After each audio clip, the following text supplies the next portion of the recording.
So today I get to sit down with an old friend of mine from a previous career who also happens to now be a neighbor.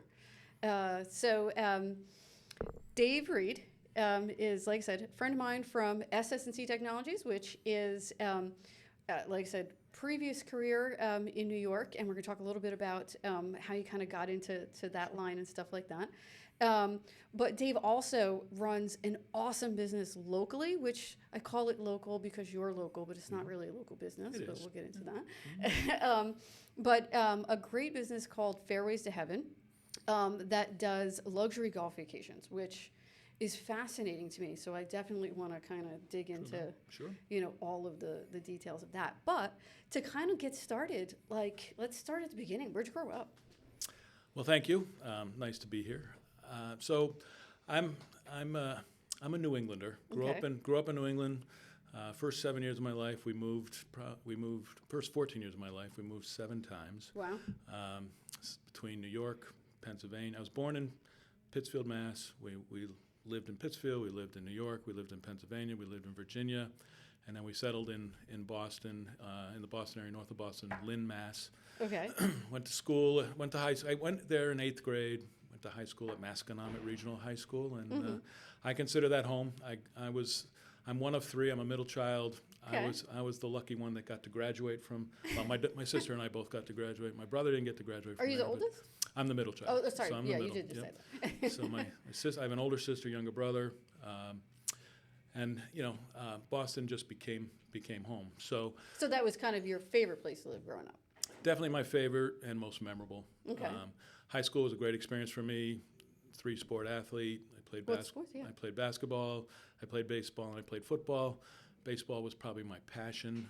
Football was. Did you play through your whole high school career, or even growing up when you were younger? I played baseball from Little League all the way through till actually I tried out at the University of Rhode Island, didn't make it, but yeah. So I played baseball. I was a shortstop. Oh, wow. Played shortstop and played 4 years as shortstop at Masconomet. Went to URI as a walk-on. Tried to walk on at third base because they had a shortstop. And I got cut at the end, so I went on to other things, which I'll talk about in a minute. But so baseball and football were the real passion. Basketball was just for fun. Okay. And did your siblings play sports too? My sister did not. My brother was a tennis player. Okay. So it was a sports household, or? Yeah. We definitely were a sports household for sure. Yeah. Was it something that your parents kind of pushed, or you guys were just kind of naturally active? I think it was more natural. Okay. Yeah, my mom and dad they were not athletic. My father did play golf, which I didn't in high school, believe it or not. But yeah, it was mostly just my passion. Sure. My brother's passion to play Nice. sports. Yeah. So graduated you was sports kind of a primary focus, or were you an academic as well? No. Great question. Sports was my passion. I dedicated myself to it. I was very into it. Worked out hard, practiced hard. Mm-hmm. School came easy to me. Oh, okay. So I didn't study hard. I was a classic B+, A- kind of student, and I didn't have to work hard. It drove my brother and my sister crazy because they would study really hard, and I didn't have to. So it worked. But because of that, I didn't get into some of the colleges that I thought I would get into. Okay. Which is fine. What was your first pick school? So I wanted to go to Bentley. Okay. So being in the Boston area, I wanted to do accountancy at Bentley, and I didn't get into Bentley. But I got into UMass, I got into University of Bridgeport, and I got into University of Rhode Island. I decided to go to URI. And your dream was accounting? My father was an accountant. It's all I knew. I said to myself, I got to find a career that I can make I Yeah, that's how I ended up. At the time, accountancy no was it just seemed to make the most sense. I didn't see how economics or marketing or and I wasn't a biology or doctor type of person. So I wanted to stay in finance. I wanted to get a same. It was what career could I have where I can make decent amount of money or a good amount of money doing something that I thought was easy to do, right? And somehow accounting made sense, And right? it does make sense because it has to balance. It's So comforting. it Yeah. is. I agree. There's certain personality types for sure that I've met throughout my career that like either you get accounting or you don't get accounting. And like if you're one of us, it's that comfort of everything balancing at the end of the day. You just can't give up. It makes me feel good. Exactly. Yeah, it makes me feel good. Yeah. And team sports to me were really important. Mm-hmm. So being on a team, being part of a team, being successful on a team was very, very important to me. Did you want to be a CPA though? So like you wanted to do accounting, but did you want to be a CPA? My original goal was to become a CPA. Okay. So like you had dreams of tax returns and audits. Again, it was the path that they tell you, and Yeah. I'm glad I didn't go that route. But so you didn't sit for the exam? I did not. Yeah. I did not. Nor I. Yeah. I I'm was- glad I didn't either. I was going to, but I ended up. So I went to I graduated with an accounting degree, and I ended up at the Hartford Insurance Group in their Okay. in their investment accounting function. Okay. So I didn't go to public accounting because again my grades weren't. I think I was a 3.5 student, and these guys are wanting the 4.0s. So Well, it's also like one of the hardest tests to pass. it is. It like, is. especially All the on the parts. first try. Yeah. Yeah. So. So I never went to public, so I never really sat for the exam. Yeah. So I learned accountancy through the investment accounting systems of the Hartford Insurance Group, which Okay. I thought was a great Was career it for me. so? It was like interesting to me, maybe not to everybody else, but so at it was more investment based accounting as opposed to like insurance, like Correct. actuarial kind of stuff. Yeah, Okay. I was on the investment side, so I was accounting for Much more all of the, they bring in all the premiums, they invest them. We did the accounting for all the Okay. investments, and that ultimately was the reason why I ended up at SS&C, Okay. which we can talk about. But Yeah. being in investment accounting for 5 years, I learned all about accounting for stocks and bonds and doing returns and performance measurement and things of that nature. And so I ended up getting offered a job from our mutual friend Ward McGraw to come work at SS&C and build an investment accounting system. Okay. So the Hartford, Did you have software experience, or was it really just the like on the business side? I was on the business side. So Okay. I was going to be the functional guy that created the specs, and Ward was the technical guy that wanted to build write the code and build the platform. We were on a mainframe system at the Hartford. It was old, outdated. Yeah. It was called Oscars at the time, I think. And we ended up. So we said, let's build one on a local area network, build a platform that works.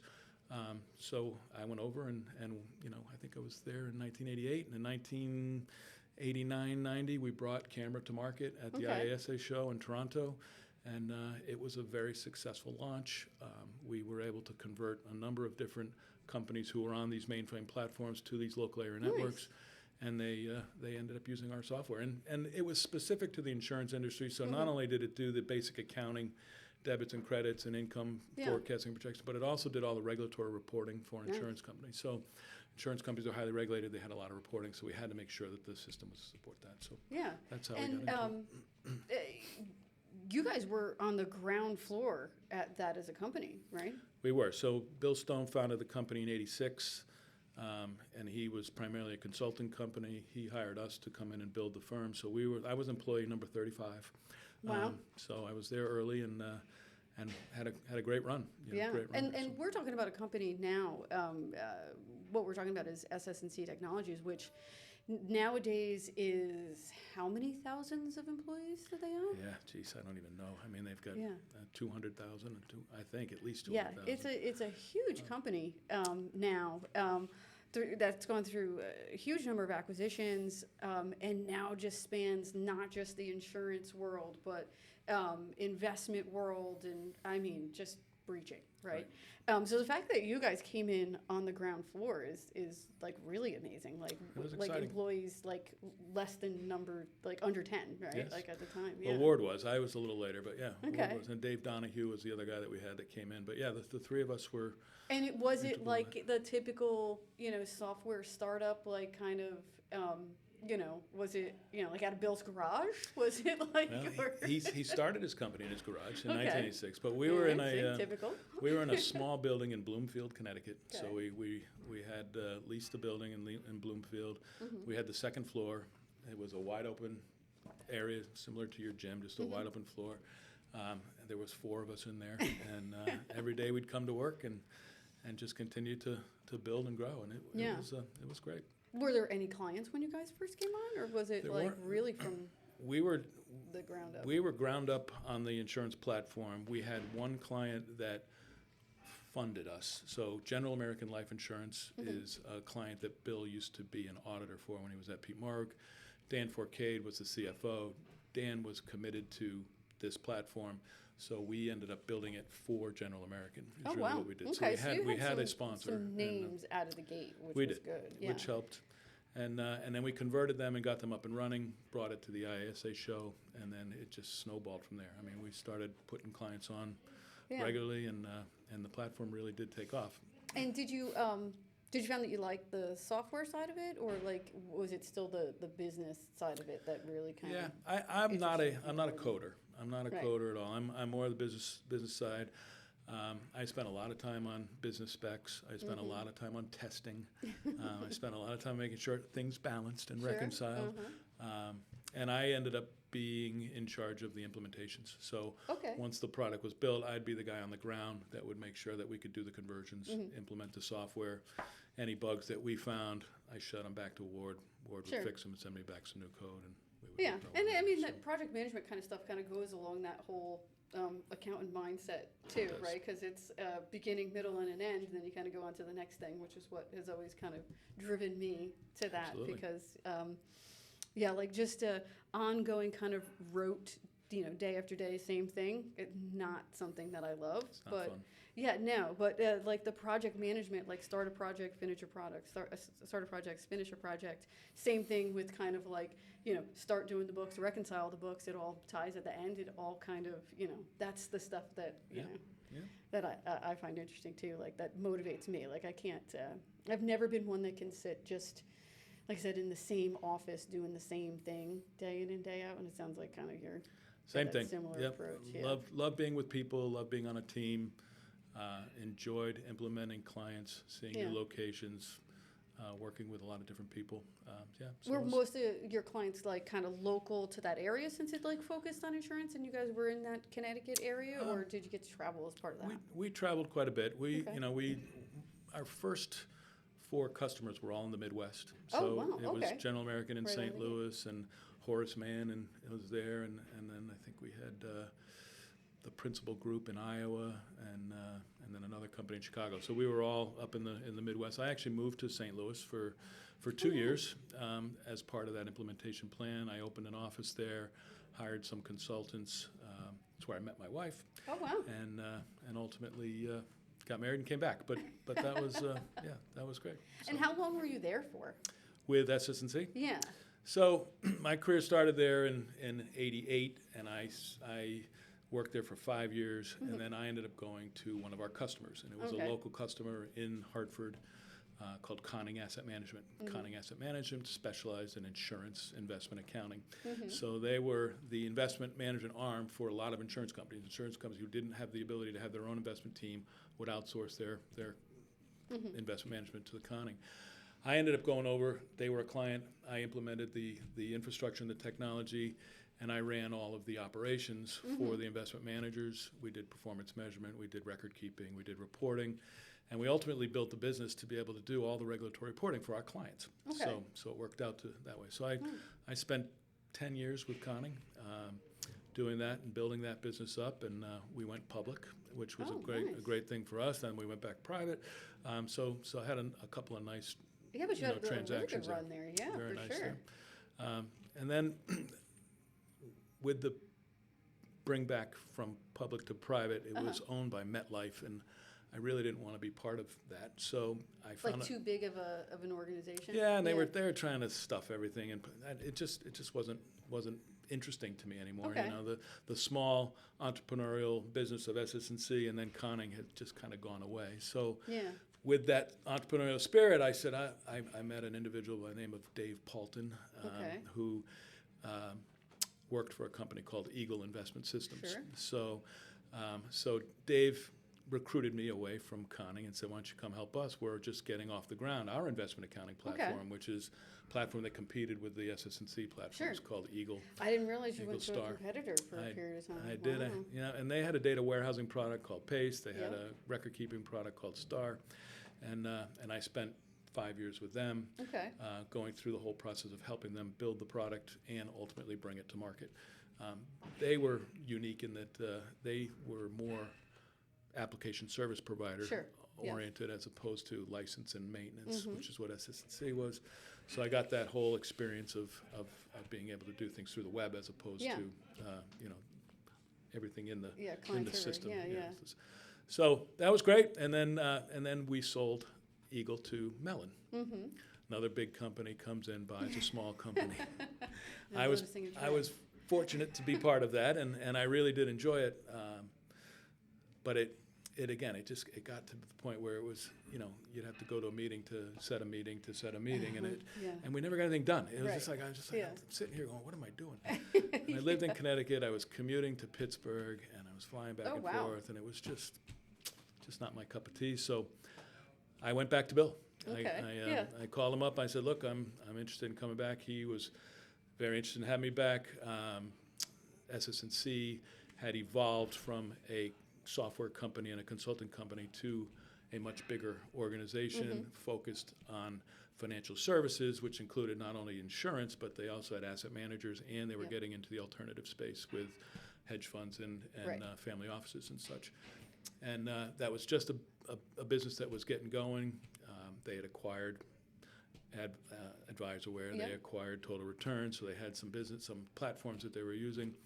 Ward McGraw, good buddy of mine, had come back. He recruited me to come back.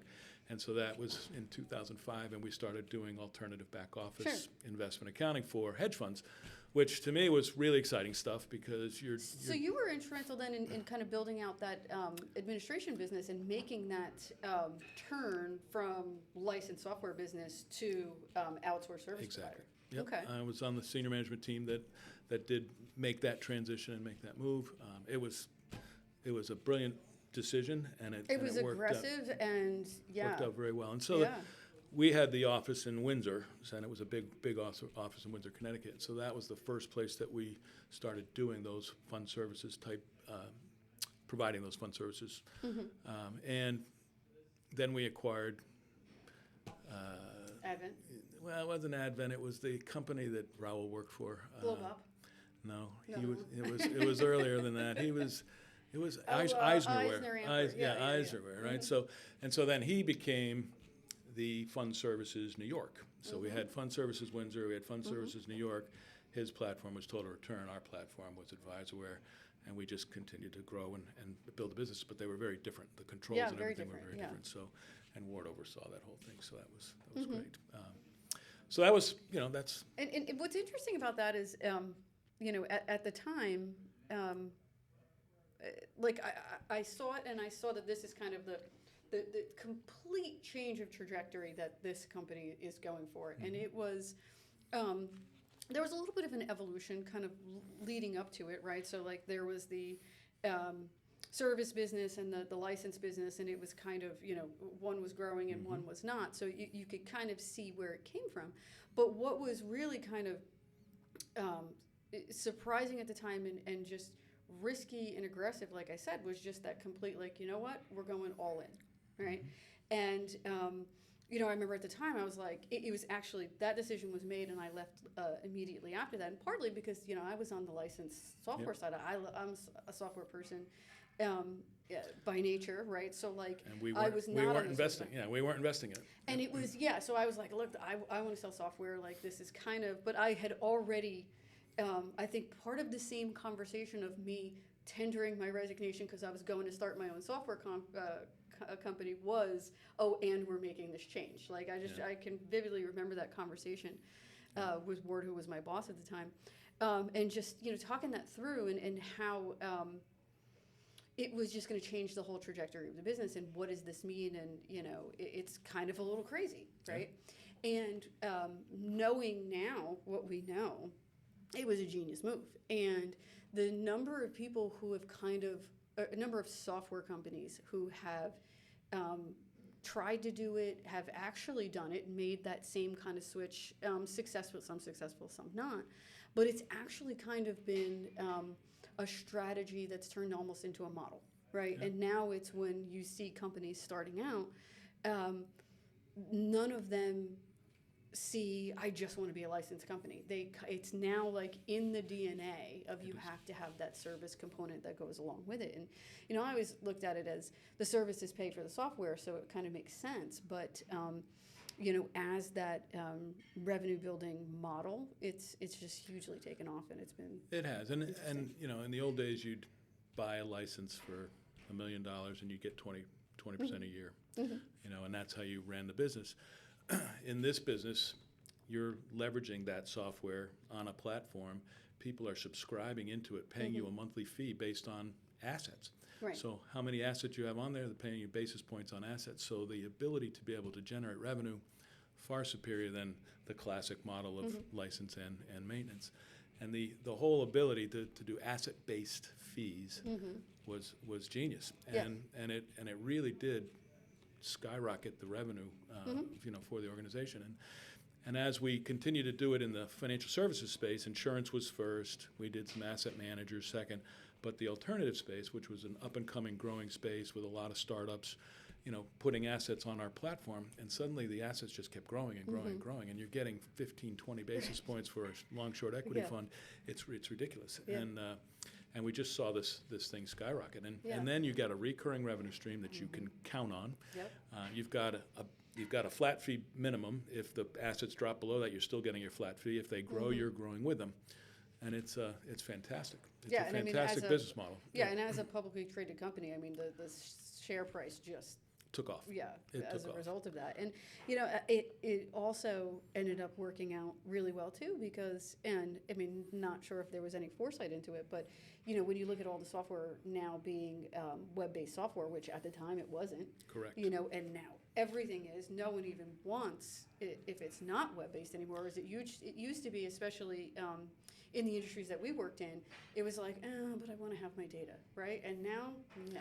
If it's not in a cloud, like... That's right. Cloud data center somewhere else, and, you know, it's protected. Yep. Yeah, so that switch had to be instrumental in helping kind of further that, their ability to make that switch, already being software as a service to No now doubt. everything being web-based makes more sense, yeah. So I ended up going to run our international office after we launched all of this.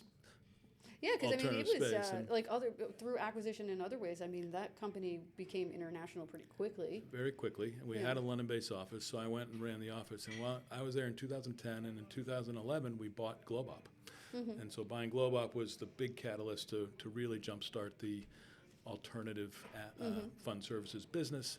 And the amazing thing is today, they are the largest hedge fund administrator. Right. So they have the most assets under administration in the alternative space than any of the custodian banks or anybody else. They are the largest.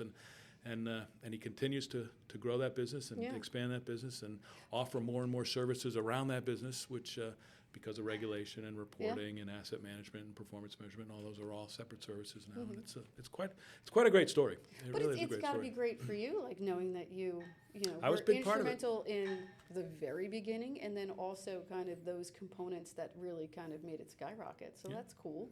It's great. I mean, I'm very proud of what we did there. I'm very proud that I was part of it. You know, I was sad to leave. If I could have stayed in London, we were there for How 5 many years. years were you at SS&C in total? In total, I was 5 years to start, and then I was 15 years after, 20 years. So 20 years with SS&C. And how many different offices did you work in? Okay, so let's see. I worked in the Bloomfield office. I worked in the Windsor office. I worked in the London offices and all of the offices that we were responsible for. And I didn't work in Brewster or down in Armonk, but I had. But you were related to. And I But was like in you New were, York. those are I your was in home. the- You had at least 4 different home bases. Four it different sounds home like. bases, Yeah. including New York. Yeah. Did you like living abroad? My experience in the UK was second to none. So I was there for 5 years with my wife. Bill was generous on an expat package, so I lived in the West End of London, Oh, nice. right where all the hedge funds are. Yeah. If we could have stayed there for 10 years, we would have stayed there. That's Really? how much You liked it that enjoyed much? it. Yeah. And The so, business like, was good. you brought your kids over there, like a whole Well- family, or did you not have kids at the time? Turned out my kids, when I ended up moving to London, my daughter was a sophomore at High Point University, Okay. and my son was just graduating high school and going into Elon University, which Okay. is kind of unique in that we were all Connecticut-based, and they both ended up in North Carolina, 45 minutes from each other, which I thought was pretty good. They because wanted then, to be Southerners. so when we were overseas, we felt comfortable because they were 45 minutes apart. Okay. They had each other. They're yeah. good friends. Well, and that's then nice. So it gave you guys kind of the opportunity to just do something totally different. Like you're empty nesters anyway, We right? were. Kind of. So like, let's go have an and- adventure. Yeah, and they'd come home for Christmas, and Yeah. they'd come home for summer. So they come over, and they get the experience Yeah. of that as well. That's cool. And it made my kids comfortable with travel. Both of them, when they were in college, did the overseas semesters Okay. and loved doing it, and were not afraid of it. Mm-hmm. They travel today all the time. And so, yeah, we've become a international Big family. travel family. Our, Yeah, well, it our sounds like- I mean- passports are full. So yeah, I mean, it sounds like it's kind of a trend. Like you moved around a lot as a kid and like travel a lot for work. So is that something that I'm assuming that's like a net positive. Like you feel like it's kind of helped you It was in life. yeah, the best experience I think I could ever have is one, we moved a lot, so I was never shy. I always Yeah. had to make new Okay. friends. I always had to meet people. If I withdrew into a shell, I wouldn't know anybody. Yeah, so you you're will, you're yeah. in a new place, you got to meet people. Traveling for business is something that just I really gravitated to. I really enjoyed it. I like seeing new places in the United States, but being able to see the world has always been something that's very important to me. My father lived in Paris for 5 years, Oh, so wow. I was in college during that. So I would go home twice a year. So I got to go over to Paris. Oh, cool. My brother and I took backpacks and we Eurailed through Europe for Oh, 6 weeks. wow. 6 weeks we stayed in youth hostels, went up and down trains, buses, boats, and everything we had on our back. And that was a great experience. The people we met, What would you say and the things we the saw. number one thing you learned from that experience? independence. Okay. Independence, and I had to be very careful. I mean, you're going into places where, there was a lot of robberies, theft, Yeah. but it was getting to know different cultures. Sure. Going into Germany, going into Austria, going into Italy, going Was into it easy France. to get around? I'm in Well, Europe, these- so like the it trains, at the the time trains are could- crazy good. Yeah. I mean, over here we can't get anywhere on Right. a train, unless you live in Like Connecticut down to New Commuter York, right? areas. Yeah, yeah.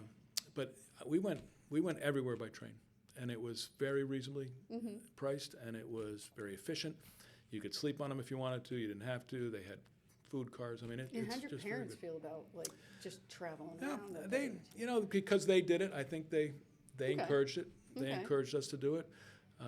My mom and dad, while they lived in France, they took trips throughout all of Europe, China, Mm-hmm. everywhere, and saw the world. And they encouraged us to do the same. So Yeah, so they've kind of instilled into you the see the world, don't stay static in one place. it's kind of amazing to mindset. me how many friends I have who have never left the United States. Yeah, right. Right? Yeah. I mean, I said, "Do you even have a passport?" Well, yeah, I have a passport, but I've never left the United States. I mean, not even to Mexico or to the Dominican. I mean, they An just island. haven't gone Yeah. Yeah, I mean, Yeah.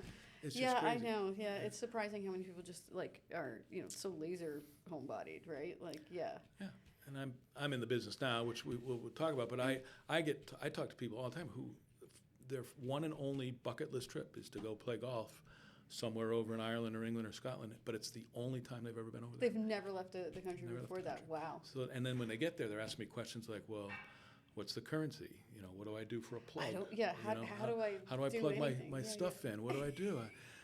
What clothes should I wear? How do I pack?" I'm like, Yeah. what the hell's going on here? Yeah. You Yeah. know, So you retired from SS&C, right? So I you did. were there until you decided I did. So I'm packing. I it came back from England in 2015, and my wife and I rented a 2-bedroom condo in downtown Hartford, Connecticut, on the 21st floor of the Trumbull Tower, right overlooking the Civic Center and Okay. That is the brand new baseball field they have there and everything. And Hartford was not a great city at the time, but we didn't, we had sold our house. We had a house down here at Pawleys Island. That was our home base.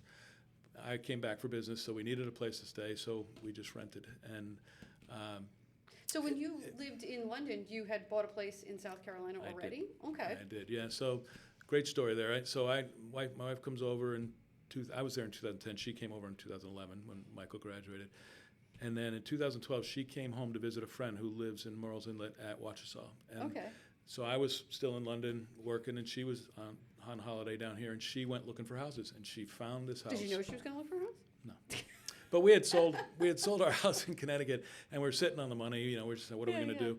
So she was down here. She goes, I'm going to look around. love it here. So she went and looked, and she found this house down in Rice Fields in Pawleys Island, and she said, I think I found the house. And I'm like, really? And she goes, yeah, but we have to act fast. I'm like, Oh. I said, okay, what does that mean? She goes, we need to make an offer today. Means I already bought it.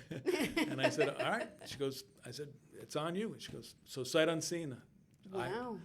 She bought the house. I just signed the papers. And so that was in 2012. Okay. And so we owned it from, while we were over in London. And So you had a vacation house for we a did. little bit, And my yeah. kids who lived in North Carolina with all their college friends, they'd come they're down to down the here. beach. 'Cause Yeah. we're crazy, right? Yeah. So they loved it. Yeah. And then when I came back to Connecticut, I worked for 2 years at SS&C, and I just again found that it was like, What made you Just leave London and come back to Hartford? Bill. Ah. He said, "You're Bill done. said so. You're done." Because, like I said, if he had let me stay, I would have stayed. But things were changing. Okay. Norm was retiring. Raul was taking over. We originally had individual offices that were run by executive directors, and what he decided to do was run everything from the United States, and Okay. and so they didn't need somebody there anymore. So Oh, okay. I didn't get replaced. I just got eliminated because okay. it was being run out of New Okay. York. So, and the business over there is still booming. It's doing very well. The people we hired and everything are still there. They're having a great time. So anyway, I came back, and then it was like, what's Dave going to do? And so they put me into the institutional outsourcing business, and that was like going back to when I first started.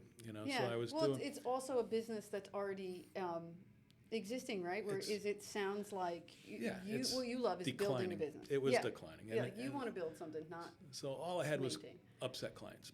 So for 2 years, I just worked with He upset put clients. you on the and, ones that are pissed off. yeah, Great. so, which I can deal with, but it was just like, it gets old. So 55 years old, I looked at my wife and said, look, I don't think I want to do this anymore. We have this place in South Carolina. I'm going to retire from here. Let's go down there and we'll figure out what's next. And I had already bought an interest in Fairway 7 Golf. So the previous owner of Fairway 7 Golf was a Scotsman by the name of Sean Whitten. He founded the company in 1996. While I was in London, I went on multiple golf trips with Fairway 7. So Okay. he was the owner. So you and were a client before. I was a client. Okay. And then I was such a good client that he came to me and said, I need money. I'm having Okay. trouble running the business. And I said, let me think about it. And so I gave him some cash, and he gave me some equity. And then when I came back home, he decided in 2016 he didn't want to do this anymore. Okay. So I bought the rest of the business, and I retired. And I have a partner in Connecticut, and I have another admin. She's not admin. She runs all of our operations in Boston. I've got a sales guy down in Florida. I have myself here in Pawleys Island, and I've got 2 guys over in Scotland that are on my payroll, and 1 guy in Ireland that's on my payroll. So So you that's basically retired, and then went right back to work. and then I went, well, Like, did you even take I did. some time off? So because I wasn't convinced that I wanted to do this. I knew I Okay. owned it, and I had some people working it. So I said, so I said, I'm just going to see how I like it. I tried to play golf every day. And I'm a good golfer. I'm not a good golfer, but I'm a big golfer. I play golf all the time, and I tried to do it, and I started like, I can't do this every day. It's not. So then I bought a bunch of fishing equipment, and I started fishing. So I said, all right, I'm going to golf one day. I'm going to fish another day. And I'm looking at her, and she's looking at me. I'm like, this isn't working for me either. So then I became a cart guy at Debidoo. So Really? Debidoo, the golf Yeah. community. I ended up working the carts. So, the guys would come in, I'd take their bag, I put it on there, Okay. clean them up, send them off. So we're then going to start with minimal purpose. Like, I just need somewhere to I be. need somewhere to be, something to Okay. do. I didn't care about the money. I was just, Yeah. I need to get out of the house. I was Right. driving her crazy. I was like, I can't play golf every day, so I need something to do. Okay. So I started doing that, and then, unfortunately, during that time, my mother got sick, and she ended up getting lymphoma, and she ended up passing away, like within 2 months. So I Okay. ended up quitting that job, spent a lot of time up in Boston taking care of her estate and doing all that. And then when I came back, I said, all right, I'm going to do this. Yeah, I And got to then- do something. and then Let's So then do I it. just said, let's dive feet first into Fairway 7 Golf. And at the time, Fairway 7 Golf was a nice little business. I mean, it's what we do is we create golf experiences for individuals who want to travel internationally. I mean, we Okay. do some domestic, which we can talk about, but most of it's international. We'll do everything from airfare to ground transportation, accommodations, all their golf. We'll do whiskey tastings. We'll do Oh, wow. dinners and all that. So it's a turnkey solution. Like a full vacation itinerary. Yeah, focused on golf. Yep. And Okay. I've branched away from that a little because I get a lot of couples who have golfers and non-golfers, so now I have to learn how to do some of the other stuff. But golf was the focus, and Sure. and at the time, I think we were making 500 grand.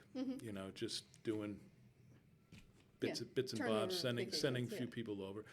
And I said to Mike O'Toole, I said, this isn't working. We were trying to get consumers through Google Ads Okay. and search engine optimization and all that. But by doing all that, and we did it, and it wasn't hard to do, and it wasn't really that expensive. But what you would get is you'd get onesies and twosies. You get one person, and they weren't getting groups that wanted to go together. You'd get, I'm a golfer, and I Individual don't people. I don't care who I golf with. Just pair me up with other Which is 7 be guys. harder. It doesn't right? work. Than, It like, doesn't work because groups. nobody Yeah. wants to play with someone they don't Because know. now you got to put them, like, when you get them to the golf course, like, you can't play by yourself. I'm pairing them up with 4 other guys or 3 other guys. So and- they're randoms. Yeah, Yeah. so it wasn't good. So Yeah. so I changed the model, and I said, all right, here's what we're going to do. We're going to go to all of the PGA sections in the United States. There's not 52. There's probably 40 sections. Okay. And what the PGA sections are, so there's a South Carolina section. So what we ended up doing, I said, all right, I want to start in the Midwest because I Okay. like the Midwest. So I said, I'm going to sponsor Illinois. I'm going to sponsor Wisconsin. I'm going to sponsor Missouri. I'm going to sponsor Arizona, Southwest section. I do the 2 Ohios, and I do Tennessee and New England. So I have 8 sections now. So I sponsor 8 sections. What that means is every year I pay them somewhere between $3,500 to $7,500. Okay. So I just give them a check. That money goes towards the tournaments that the PGA pros in the section play every Monday. Okay. So, and I just become that. So There's tournaments every Monday? there's tournaments every Monday for any PGA pro. There's always a tournament on Monday. Some of them have multiple tournaments during the week, but most of them Okay. are every Monday. Yeah. So, and there's lots of sponsors. So I was the only, in each one of those sections, I was the preferred and only golf travel partner. So I was Okay. the only partner. So I get website access. I get 4 dedicated emails a year to the section. I get the section email list, which is all the PGA pros at all the clubs in those sections. Okay. So Illinois has 500 PGA pros. So we started in Illinois first because I knew some people there, and I gave them my $5 grand at the time, and in return they helped me get introductions to all of these PGA professionals. So I'd go to all the pro shops and I'd sit down with them and say, we're a section sponsor, we're a golf travel business. I can help you help your members have a great experience. If you want to travel with them, Okay. I'll cover you. Okay. I'll cover That's all your good to expenses, know. and you just get me the consumers. The discretionary guys are the ones that pay them the fees. They're all the retired guys. Yeah. So it just exploded. So Illinois, I got 10 trips with an average of 12 guys on a trip. Oh, nice. And the average price on that's $5,000 per head. I mean, Yeah. it just exploded. So then we went to the next section, went to the next section, the next section, and so now this year I sent 120 trips, over 1,000 golfers. So over 1,000 golfers in 2024 have gone over to England, Ireland, Scotland, Portugal, and Spain. And and I grew the business from 500,000 to now 5 million.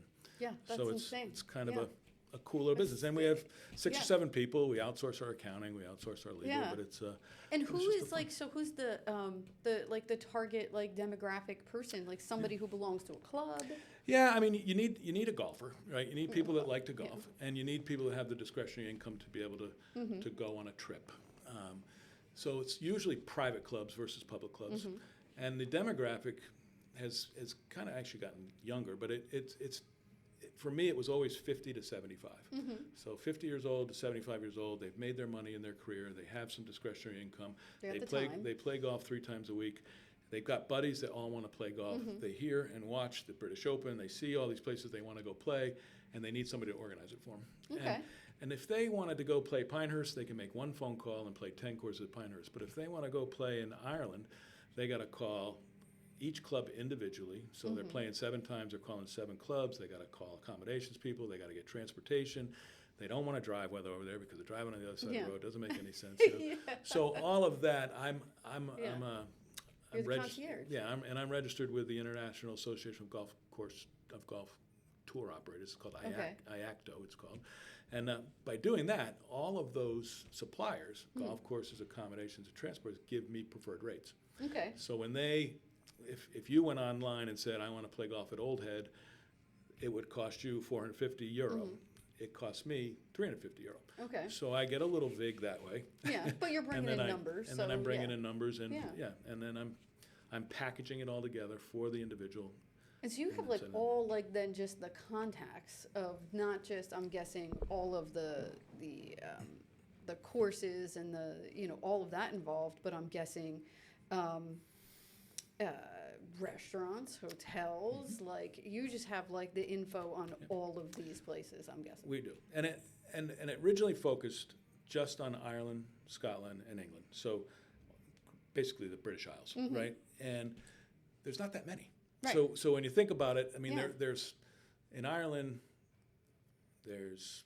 So what is it about those areas that made that kind of the starting place? So it's links golf. So, okay, so specific, different style type, of golf. Different type of golf on the water, links oriented. It's very different than what we play here. Everything here is parkland, very smooth, pristine. No elements. Going over there, you got wind, you got rain, you got sand, you got ocean. I mean, it's such a great experience, and it's a creative way to play golf as opposed to just here. Everything is just perfect. You just play. Over there, you got to be creative. Wind's blowing this way, wind's blowing that way. You got to figure it out. Yeah, a lot of factors. Yeah. So I've been fortunate. I've played every links course in Ireland, England, and Scotland. So I've been to every one. I've played every one. What's your favorite? Yeah, that's a hard one. Everybody asks me. So in Ireland, probably I'll give you my top 3. My top 3 would be Royal Portrush, which is where they play the Open. They're going to play it next year, as a matter of fact. Waterville, and the reason I like Waterville is because while I was in England, Waterville hosted an international father-son, and my son Michael and I played in it for 3 years. And and so we would go there, and I just fell in love with the golf course. So I have a reason for loving that one. It's not necessarily the best links golf, but it's wonderful. And then I think so. There's a club called Enniscrone, which is in the northwest, up near Donegal, and I just find it to be the most beautiful place, with all the dunes and, like and the way it's done. scenery-wise? Yeah, so Nice. I like that. So that's my 3 there. If I go over to Scotland, everybody wants to play the old course. I think the old course is overrated. It's also overpriced. So I like Turnberry, which is a Trump property. So people might get mad at me because it's Trump property, but I love the golf course. He's very good at golf. And then I think Muirfield is another one that I think is very special. They have a lot of tradition there. And then my last one would be Royal Dornoch, which is a Donald Ross golf course up in the Highlands. But so that's that. And then if I go to England, they've got the 3 Royals there. They've got Royal Lytham, St. Anne's, they got Royal Liverpool, and they got Royal Birkdale. And those 3 are just spectacular. So So that's and what what about, what was it? You said Portugal and somewhere else? Yeah, so Portugal and Spain. Okay. So What's we do different Spain. about those? So those are great because they're shoulder seasons for me. So when you're playing over in England, Ireland, Scotland, your timing is usually late April or early May till the end of September or early October. You can play in Portugal and Spain in March and April, or you can play in October and November. and because the weather's warmer, and that's where a lot of Europeans go to holiday. And so you've heard courses like in Malagar, you've heard courses like, I just drew a blank, Valderrama. Okay. So Valderrama is one of the famous ones. Finca Cortese is another one. Beautiful golf in Spain with spectacular ocean view and so Awesome. forth. And then from there you can come into come over the border to Portugal, and they have a place in Portugal called the Algarve, and the Algarve of Portugal is the beachy area. So Okay. it's just a beautiful beach. My wife and I went there just to relax and not play golf, and when I saw how many golf courses were there, I'm like, I got to come back here. So Yeah. so it's wonderful vacation place. And then to me, one of the best cities in Europe is Lisbon. Lisbon is just a heard that, yeah. fantastic place. Food, culture, the whole history and experience is second to none. So that region is all in an area where the temperatures are good, the golf is good, but you get a lot of different types of history and culture and Okay. and wine and all of the good things that they go Where are along you with that. expanding to next? So Are you going to I like the am. Middle East? I'm not going to the Middle East, but I'm going to South Africa. Oh, So okay. I'm going to South Africa in early December, and I'm going down to visit. I'm going to go into Cape Town and Johannesburg, and I'm going to play golf 9 times, Okay. and I'm going to see 4 safaris. Okay. So I'm going to get to do the safari. Are you in going to link the evening. safaris into the vacations? Yeah, Oh, you that's have to. cool. So you come down, you play golf in the morning, you have lunch, and then the safaris start at dusk. So you Okay. can go and you get to see all the animals at dusk, which is great. You get to Oh, wait, see we're all just the gonna big. we're gonna play golf and then safari and golf and safari. That sounds Yeah. like an overly Well- active vacation for your retirees. Well, but they love it because what else are they going to do, right? I got the afternoon free. What am I doing? So the other thing we do is wine. So they all like Okay. to go in the vineyards. So we're doing the wine down there as well. So it's wine, safari, and golf. Oh, wow. It's in South Africa. It's their winter is our summer, and their summer is our winter. So that's why I'm going in December. It's perfect time to go. It's when Okay. the safaris are great. So again, that fills the shoulder season for me, which I don't Okay, normally have. perfect. So now I can get, it's usually my downtime. November, December, January are But you don't really, do really downtime, slow. so, We're yeah. not trying to do downtime. We're trying to think. And then in February, my wife and I and 4 other couples are going to Australia, New Zealand, and Tasmania. So that's another one. It's a little farther to go, but the golf is spectacular. Is it? And yeah, the golf in New Zealand is second to none. Okay, so New Zealand, I guess. Yeah, I've never really heard people talk about golf in Australia as much, but yeah, I guess I have heard. Royal of New Melbourne. Zealand. Okay. They have the Royal Melbourne, and then they have Kingston Heath, which is great.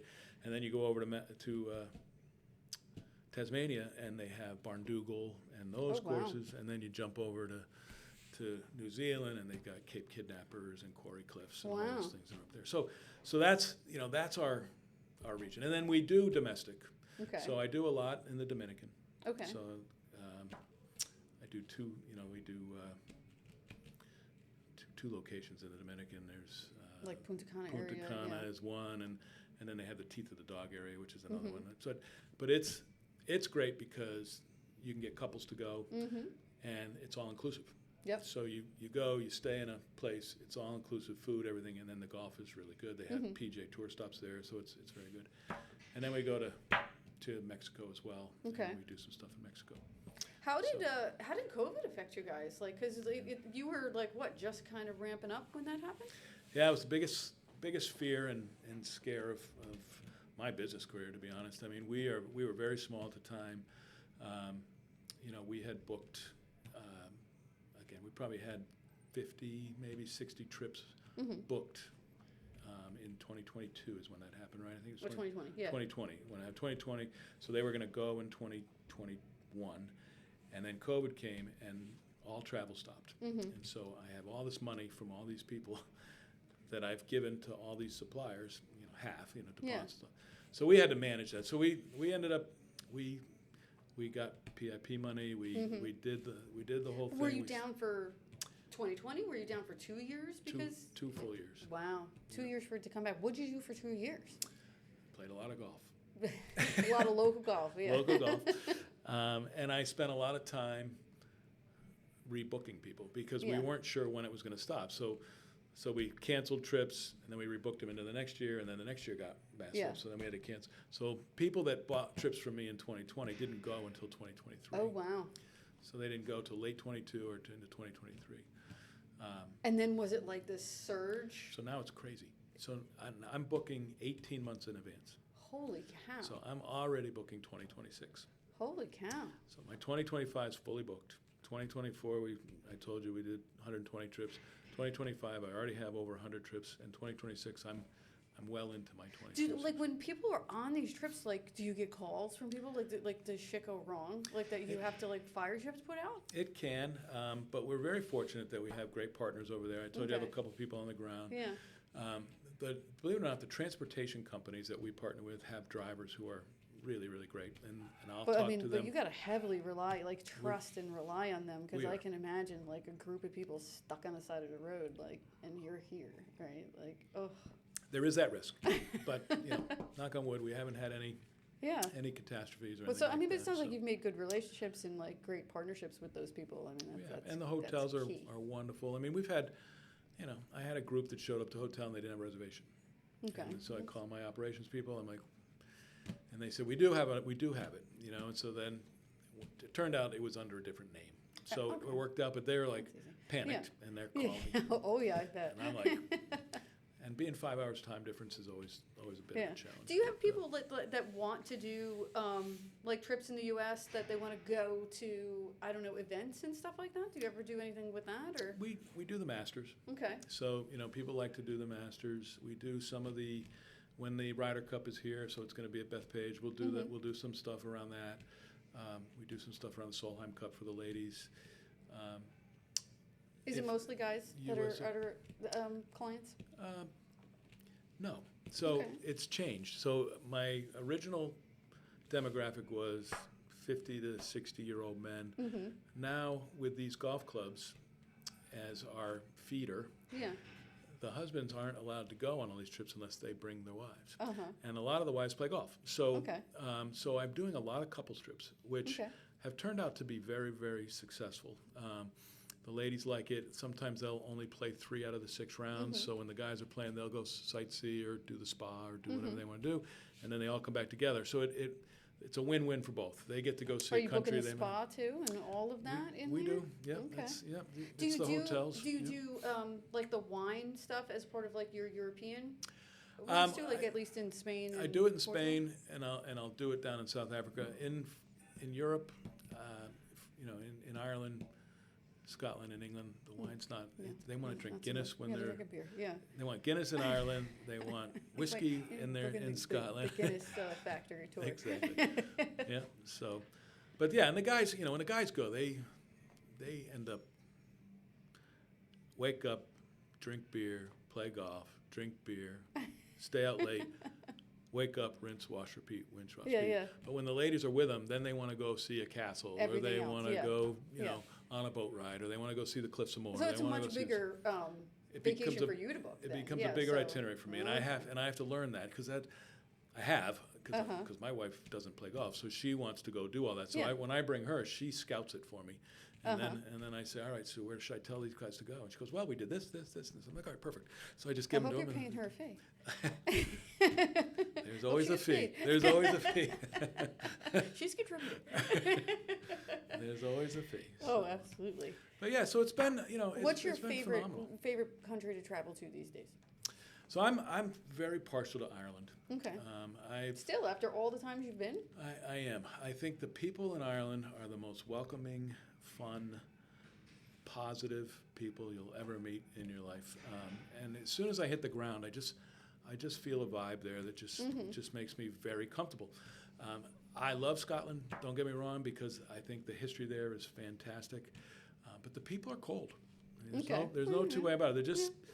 You see a Scots where they're cold. They'll eventually warm up. Sure. And if you have a few whiskeys with them, they'll warm Okay, up. all But right. but the initial reaction is, here comes the Americans. Whereas in Ireland, it's like, here come the Americans. They're excited to see you. Yeah. So That's and cool. and London's been great. So London is different. I mean, we don't really play golf in and around London much. Mm-hmm. It's mostly on the coast. So I don't get to London like I used to. But Is that I would love to go back to Is London. Ireland the place, like if somebody comes to you and says, I want to go on like First time? Yeah, like first time I'm doing it, I want to, find the best place to go play, golf. I want to do this vacation with you. What do you recommend?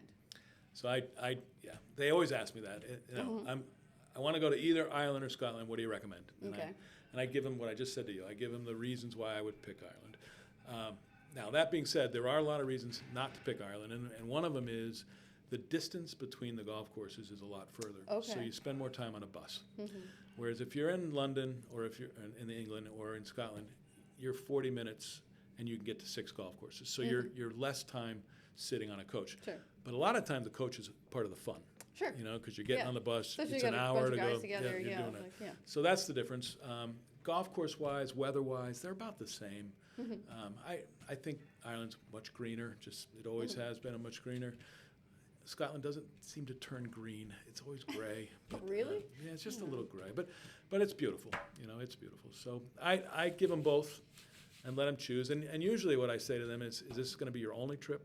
And if they say yes, then I'll say, all right, well, what we need to do then is at a minimum, if you're going to play 6 times, we got to give you at least 4 courses that are well-known trophy courses that you can go home and brag that you played Old Head or you played Ballybunion or you played Lahinch.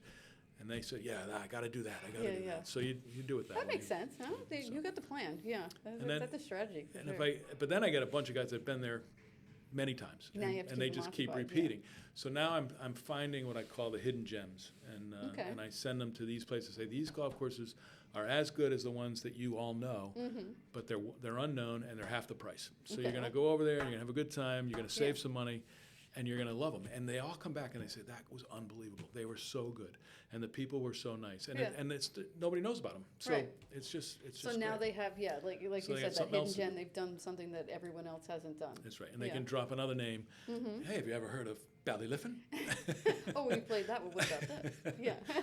Nice. So now you're making names too while you're at it. Yeah, that's awesome. So switching topics, now that you're a Southerner, you like being a Southerner or you prefer the Northeast? So I love it down here. I do. I've made some great friends.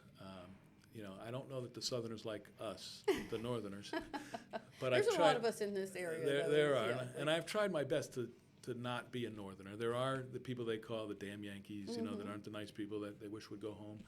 I don't think I fit that. I think they like me. I think I fit in. You I'm don't laid look like back. a tourist, so they're not picking you out, right? No, like you look like a local at this point. I don't have that Southern draw yet. I don't say all y'all or anything like that. You still talk a little fast, but yeah. Yeah, I do. But I love it down here. I do. You're digging the slower, quieter Southern life. It took me a while because I used to drive and get so frustrated that these people are driving so slow and they're in the left lane. I'm like, and now I just take it. Now I don't care. Yeah, it's like, all right, it's going to take me an extra 15 minutes. It's going to take me an extra 15 minutes, so I don't care. So my wife isn't quite the same. She still gets a little tense on it, and she wants to. Well, you all are going south a lot too because your kids live close, right? My kids live close. Yep. So my wife, she's from Vermont. I'm from Boston. So she likes to go up there for 3 weeks somewhere, like in Maine or New Hampshire on a lake, out of the heat. You know, it does get warm here in July and August. That's hot. It gets warm up there too. But anyway, she likes to do that. So we still do that. We still go away for a few weeks just to get our New England fix. Yeah. But we'll never leave here, at least until my daughter Katie's 33. She lives on Johns Island, and she's married to a chef. Oh. And he's a chef at a golf course, believe it or not, at Briars Creek, which is right on Johns Island. Okay. And they have 2 kids. So we have 2 grandbabies. We have little Reese, who's 3, and we have Wyatt, who's 1. And so we have a girl and a boy. And my wife it's life-changing. It's just so good. And they're an hour and 20 minutes away, so she can be far enough away, but right there to help them when we need to. Yeah. So it's But that's a ride, though. Yeah. Like from I guess it's closer in Pawleys, but that stretch there is. 17's so boring. Yeah, it's just like, and then you get to Mount Pleasant, traffic. You know? And now we're in traffic. Yeah. But then you get over the bridge and it's fine. You just got to get over the damn bridge. But, yeah, you got to make it there. It's beautiful over there, and my daughter loves it. So and she loves it down here, so your Southerners for good now. It sounds we like. are. Although my son is still holding out. He lives in Manhattan. Okay. He's married. He lives on the Upper East Side. He's 31. He works for Arch Capital. Oh, okay. So he was in Chubb before. He was in Chubb, but he just moved over. Just got a big job, and they're trying to have like babies. Manhattan these days? He's been there for 9 years. So he was there. He graduated in 15, so that's 9 years. Yeah. Okay. And he was there through COVID. And he went and he does. He likes the I city. find it so different post-COVID when I go to visit for work. It's not at all what I remember it. It's not like what being. you and I remember. I know, but for It's him, so different. yeah. And he said the one thing he said COVID did is it completely cleaned the subways. Okay. You go down the That's a subway now. plus. I used to be scared of it. It Yeah. smelled like Yeah. bad everything. things, and Yeah. and he said now they're clean. They're new. Wow. So he That's a likes that. plus. He works in Midtown. He lives on 72nd and 2nd. So Okay. he's up by the park. He's got a dog, so he's always at the park. Yeah. He's doing his thing. But yeah, so and I think they're going to move out. I think they're trying to have a baby and they want to move out. So Okay. he's never commuted, so I don't know how that's going to work. Ooh. We'll see how that That'll works be a out, but- change. That'll be a change. Yeah. So.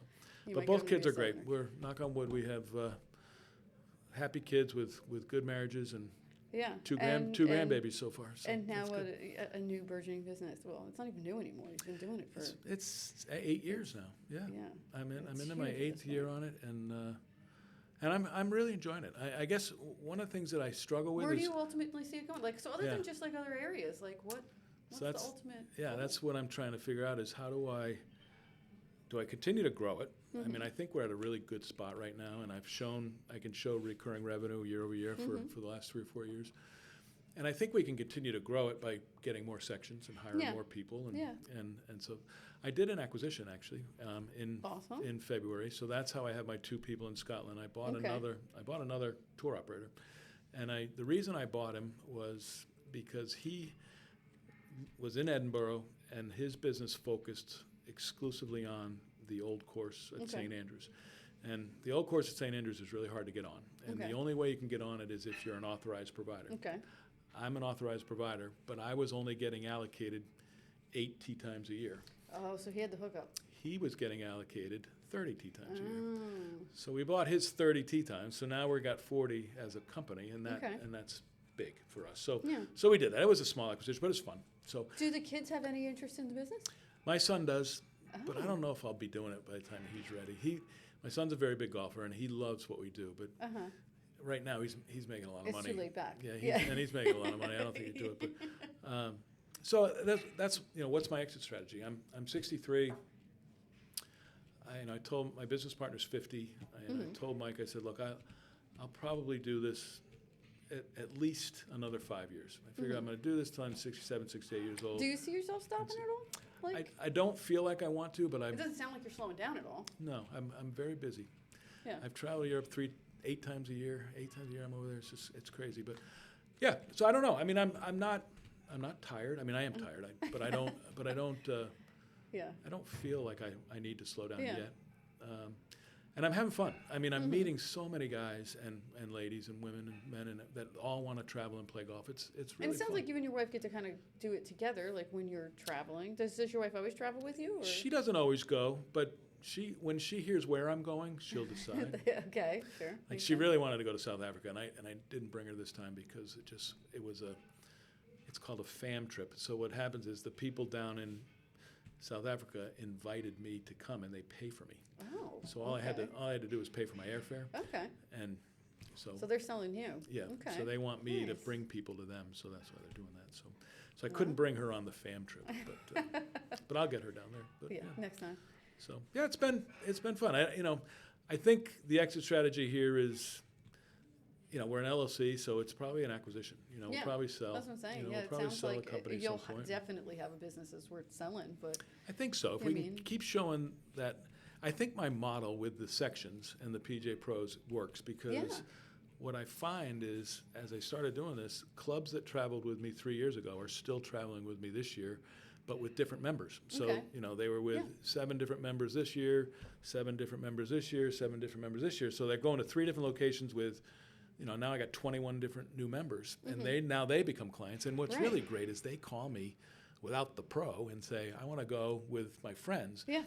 And the pro goes for free, so they know they're kind of subsidizing yeah. the pro. But Still, but yeah, yeah, it just kind of, now it it's just organic. snowballs. Yeah, and they all come to exactly. you with groups. Right. So I'm always getting a 4-ball, an 8-ball, a 12. I'm always That's getting perfect, big yeah. groups, and that way I don't have to worry about that social media Google ads and all that stuff that I can't stand. But Yeah. so, Do you do any regular advertising, or you don't have to because you have that channel? It's yeah, just we don't. that's all I you mean, need. other than the website, I mean, I have a website and I have, we have a Facebook page and we have a Instagram page. But all I put on there is content that I get from my clients who go over. So Okay. they send me pictures of when they were there, and I load them up. That's really all you And need. so then yeah. I see happy clients. And Yeah. That's all they what I need. do. Yeah, So- that's all you need. so So, all right. So, last question. Sure. And this is my standard last question. So, if you had to say that there was anybody kind of in your life growing up that you've met through your career, whatever it may be, that had an extra amount of influence that you think is like, this is kind of the most influential person that's kind of driven me, that it's their voice that I kind of hear in my head, kind of keeping me going, or, guiding me along. Who would you say that was? I would say my father. Okay. So yeah, I mean, my father was probably the most influential person that as much as I've met some great people in business, some really strong, powerful, influential people, my father was grounded. My father was a disciplinarian. Mm-hmm. But he was also, wise beyond his years, I think, and he taught me how to be a gentleman. Okay, that's important. Yeah. And he taught me, how to take care of myself. Mm-hmm. He pushed me to be independent. He didn't stifle me. He gave me a lot of rope, Mm-hmm.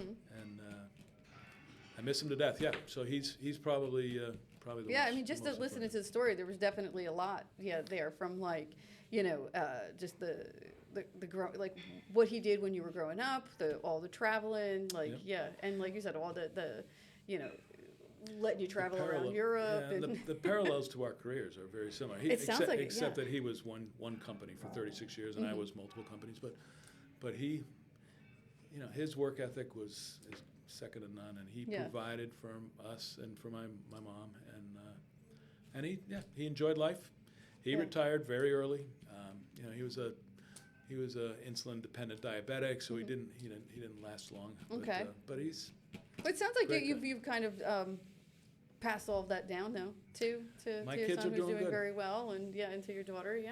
I'm So- very proud of them. I am. I'm very proud of that. And as I said to my wife, probably our biggest accomplishment is putting two people in the world that are going to be that can you take know, care of themselves and are self-sufficient. productive, Yeah. members of society, They right? are. Like that's, And- I say the same thing like that if I've done nothing Yeah, else. Yeah, Right? it's, Like it's that. so fun to watch. Yeah, And when they have babies, yeah. it's yeah. even more fun. I mean, watching your Yeah. daughter have a baby, your daughter become a mom, it's like, whoa.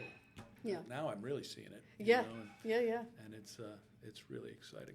That's It's awesome. really exciting. And you So- get to be here, like down here, in enjoying this it. beautiful That's good. place. yeah, at yeah. the beach. Yeah. It is, yeah, and I Awesome. think, I'm scared about this place in that I think it's becoming too well known. We're Oh, getting a lot of yeah, people, well, I mean, people there's coming a in. lot of people coming in, and it's been the fastest growing county as long as I've been here for 10 years, and it's Yeah. picking up speed is I think the thing that kind of scares us locals these days, right? Well, But- it's the infrastructure. We don't have the roads Yeah. can't support Mhm. the traffic anymore. I mean, I'm fortunate that I'm on the other side of Brook Green Garden, so it's not as It's a crowded. lot less. It's It's a not as lot crowded less, down yeah. there. Georgetown is starting to become bigger. That's gonna, that will be the next area where everybody kind of has that influx, and it's kind of ripe for it, I Yeah. would say. It is, and then you You work know? your way down 17 to Awendaw, but yeah, I mean it's crazy. I mean, if you're not in Florida, you're coming here, Yeah. or south of Charleston. I think Bluffton and Beaufort and those places are equally as exciting. But I love it up here. I Yeah. do. I agree. I don't yeah, have any desire to move at this point. Yeah, no, best decision I think that I've You made made, for sure, yeah. hands down, is coming. Yeah, well, you've been here longer than me. You've enjoyed it. Yeah, it's Oh good. yeah, no, it's yeah. I don't even like going to visit, much to my mother's dismay. I don't. It's and then like I said, post COVID, being in the city doesn't even have the same Yeah. feeling to me anymore. Like I've tried, I go visit and I'm like, yeah, I'm gonna hang out in Manhattan for the night after my whatever work I have to do, and it's just I don't know, everything's closed down, and it's like to me it's a little bit depressing, I agree. because it's nothing's the same. I And mean, even it's- the people are different, Yeah. right? Like I ride around in a cab, and I'm looking at the people on the street, and it's just nobody looks the same. And by that I mean just like everybody's way casual is like the number one thing that I There's noticed. no ties anymore. You get no right? one's Yeah. dressed for work anymore, and like I think I said this to the colleagues I was with on the last trip, is no one has heels on.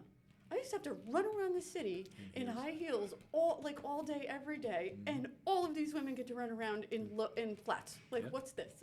You're But 100% that's right. the thing the thing I noticed about that COVID changed is just like that aesthetic of it, which I'm shocked because New York was always kind of that fashion haven, like everybody's like dressed to the nines, and you'd see walking on the streets in Midtown during the day, everybody's kind of emulating that. There's none of that, which I thought was weird. And then, all of the stuff that you're used to seeing in Midtown boarded up, like, the one thing that always stands out to me is I go in and there's a coffee shop now where the big, huge Brooks Brothers, like, flagship store used to be in Manhattan, and it's like half of it is closed down, and then the rest is like a coffee shop that takes up like, 1,000 square feet of it. It's a bizarro. But all of that is just so different now. But And I think the real estate is really suffering because people have pulled out since COVID with all this working from home. So there's and I mean, everybody's coming down here, like you said, like more and more people from, we get always obviously people from the tri-state area, but then Boston area always, Ohio's always been a thing, Pennsylvania, Pittsburgh more so, but just like everything is kind of just an influx down, and people moving from Florida to back here. up. I Yeah, know, which is interesting. also, so it's like we're kind of getting it from all areas, which is weird. Well, but- I feel like I've met more New York firefighters and New York policemen than I've ever. I mean, it's amazing Well, how it's many funny. of them are down it's here. it's I so mean, true because I grew up and worked for 20 years and no one ever understood where I was from, which I'm from, an hour north of Manhattan, outside of Poughkeepsie, right? And like that's how I would describe it to people because no one knows anything about that area. More people here know exactly the town that I grew up in and where I lived than anywhere else I've ever seen in the world. It's crazy. Yeah. Like how many people, even in this building, that have moved here from that area in particular. It's I think there's some kind of pension advantage to these guys coming down here. I think because they're all down here, Yeah. and they all play golf. So that's great. I Great meet for them. you. I meet them all through the golf connections, which is Yeah. Which is Well, I mean, wonderful. I want to ask you that actually before I let you go because it's something that people ask me all the time is how the golf area is changing here, right? Because it's not what it used to be when I moved here. How many less? I mean, I always look at it and I say there's half the golf courses here than when I moved here. I don't know if that's a valid number or not, but that's what it looks like to me. Like, what has been the decline in this area? Yeah. So the way I've researched it a little bit, there was close to 100 for a long, long time, and I think we're down to like in the low 70s. So 30% have closed because of all the houses. They're all developments now, yeah. right? They're all selling the land and And making it's still a really popular place for people to come. But this is horrible, but I'll say it's the Myrtle Beach crowd, which is the crowd that won't go to England, Ireland, It's coming Scotland. for the weekend. It's too expensive. Yeah. It's not expensive. You can come down here and get away with it. Yeah. But you're not playing. There's only 4 private clubs in this whole Grand Strand. The whole thing. There's 4 clubs that. Did that there are, used to be quote, more private clubs? No, it's always been public golf, Okay. which is why So that was the a attraction. lot of people come down. It's easy to get on. It's $30 a Okay. round. I mean, it's great. So I mean, I still love it. I play all these courses. I belong to they call it. What is it? Not Passport, but anyway, there's a thing you can join and it's great because I get to play all these golf courses and the best time to play them is when most people won't come down here. So the best time to play them is in October and November. Okay, yeah. And most people come here in the summertime, and they're not as good The as weather's summertime. awesome though in Yeah. October, So, November. It's yeah. like that's gotta be the best. Yeah. Are people still coming as much for golf, or is Yeah. you seeing the decline in even that as the purpose of being here? I think COVID had a bad impact. Post-COVID, it spiked, but from what I've heard from a lot of the people, it's slowed down. There's a lot of golf courses who are not doing as well this Still year not, as they yeah. did last year. Okay. Last year was a good year, and it's come down a little bit. So Yeah, because I see a lot more other tourism and less less of the golf trips. Like, because, I mean, you can see who's here on a golf trip. It's a bunch of guys that are all, Yep. you know, in polo shirts and, yeah, Like me. 4 dudes together. Yeah. But it's not less the outfit, more the conglomeration of Yeah. them together that you could tell. And I see less of that and more family, more Yeah. people on the beach. Like, the beach has been, like, packed, It especially has. this year. Yeah. And I think that's good. I think it's good that the beaches are getting used. But like I've been interested about the golf because people have asked me like if it's still what it used to be, and I've just, like I said, the number I've seen closed has been a lot of made me think that, closures. yeah, But the ones that have closed were the ones that probably should have closed. they So probably weren't making a they ton of money. weren't- to Yeah, and begin with, they weren't as well maintained, and they were losing money, I'm sure. So they end up selling out for the real estate. But the ones there's still some great golf down here, and people do come down. Just What's your to- favorite to course play. here? So I belong to the reserve at Pawleys Island, which is a wonderful golf course. It's just a golf course. It's private, Okay. but we don't have food minimums. We don't have, Okay. so it's just a real golfer's golf course, and I can walk it. Where a lot of these courses you have to take a cart, you can't walk them. So I do love my own golf course, but the other two that I think are really good in town are Surf Club. Okay. It's called the Surf Club right here in Surfside, and then the other one is the Dunes Club. Okay. So those two to me are, and the Dunes Club just hosted the last PGA event. It was just Yes. here in May, I think, or maybe it was not, maybe it was June or whatever, but they just hosted it. And the Surf Club's just beautiful. It's just beautiful. Yeah, that one I don't know. Dunes Club and the other that I know, but I actually haven't heard about the Yeah, Club. Surf Club's very good. Okay. None of the ones though, like on like what is it, like 501? Like you have like those are kind of Arrowhead some of the older ones, right? Like yeah, I like Prestwick. I Okay, mean, yeah, Prestwick is Prestwick's up always- there. yeah. I really enjoy Prestwick. If I think about those are the ones I just named are the private ones, but the I think Prestwick's very good. I think Arrowhead is very good. Very good. I don't know what other ones. Like I was thinking played about on. like was it like Wild Wing? Is that was up there? The National, like those kind of because like Yeah. those are some of the old. They've been around a clubs, long right? time. Yeah. Yeah. Yeah. But yeah, Okay. Well, it was great chatting with you. you too. Yeah, I great appreciate hearing the the time. story, and I'm happy we got to catch up. Me too. Good luck with the business, and try to take some time off Oh, we and always do. relax. Believe me, and- this is the best retirement business anybody could ask for. If you're into golf, this well, you're business right. is- If you're gonna pick something, it's I pretty guess good. I it's mean, like, yeah. I complain sometimes about the detail and some of the people who complain, but Yeah. that's customer service. They're just going to complain. Yeah. But I love it, and I love it, Awesome. and I love the people I've met. So it's I'm Okay. very fortunate. Yeah, it sounds like it. Congrats. Thanks. All right. Well, thanks, Dave.